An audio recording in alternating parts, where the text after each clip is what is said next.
family. I lived my life for just my own selfish desires. And through those choices and the lack of Christ in my life, I made horrible choices.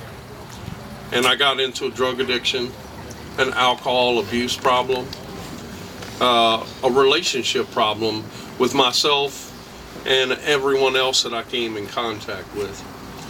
And those things led me through a life that I wouldn't wish on anyone. Then I came to a position in my life where I happened to be at a bar one night, and some situations happened to where I had to leave the bar not on my own.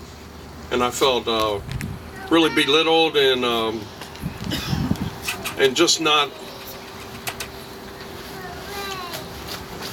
who I wanted to be. And when I looked at what was going on, I felt horrible about where I was and what I was doing. But the situation came to be where charges came upon me, and I was looking at 65 years in jail for something that I didn't do. When I called my family to ask them to help me, they told me that they couldn't help me anymore. They didn't want anything to do with me. And when that reality started to set in, I really didn't know where to turn. And I said to myself, there's nowhere else to turn. So I asked God to help me. And in a small county jail cell in Maryland, I asked Christ to come into my life. And He did in a radical way. I started to seek Him. I read all kinds of material I could about the Bible and about Christianity. I did a lot of Bible studies, and I read the Word every day. And I started to work on teaching myself how to pray. I had two other men that decided to start a Bible study in a county jail, and it was just me and those two other guys and Jesus. And we had no idea what we were doing. We just believed in Him and believed that the Word we were reading was what was going to change our lives. And after a while, other men started to come to our Bible study, and we even had a nightly prayer vigil that we would do before we locked into ourselves. And after a few months, it had grown to a position of where everyone in the pod that I was locked up in came to that nightly prayer.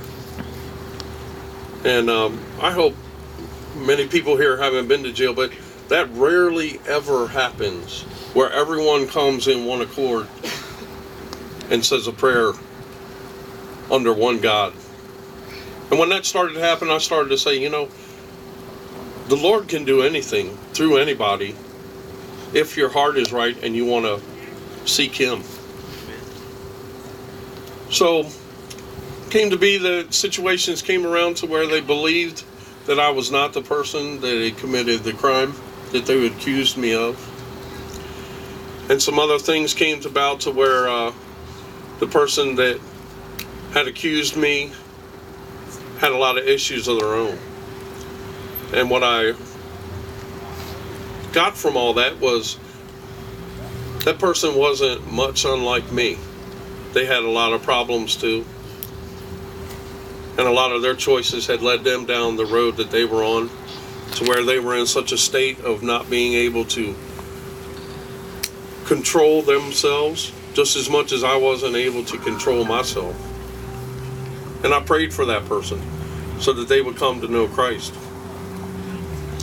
When I got out of county jail, I didn't know what I was going to do. I came from a small town. I was in the newspaper, I was on television, and I couldn't get a job. Some people believed me, some people didn't. But I went to a Hope and Outreach Center in my hometown, and I said, I want to go to a Christian-based rehab. Because by this time, the only job I could get was selling heroin again. And then I started to do heroin at 38 years old. I had never tried heroin before. I was getting scared because I was getting close to overdosing, I believe. The pain and the hang-ups that were in my life that I thought I owned were tearing me apart.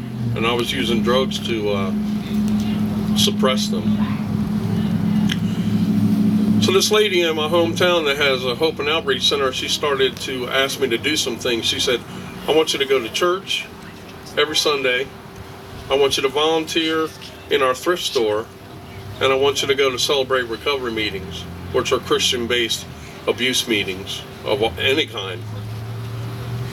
And I started to do that, and she said, I know a place that's a Christian-based rehab, and it's in Iowa. So I said, okay. Is that where they make all those potatoes? And she said, no, honey, that's Idaho. So I got on the internet and I looked up Iowa, and I saw where it was, and I made a commitment to come out here. And I came out here and I went through a program that was Christian-based. And the Lord sought for me to go into ministry. And my heart really is pulled for people that most of society looks at and says, well, they're worthless. Or their choices have put themselves in the situations that they're in, they reap what they sow. And I don't believe that's what the Bible says. The Bible has forgiveness for all. And I think that if we seek that in each other, that we can start to make the place how Christ already intended it to be.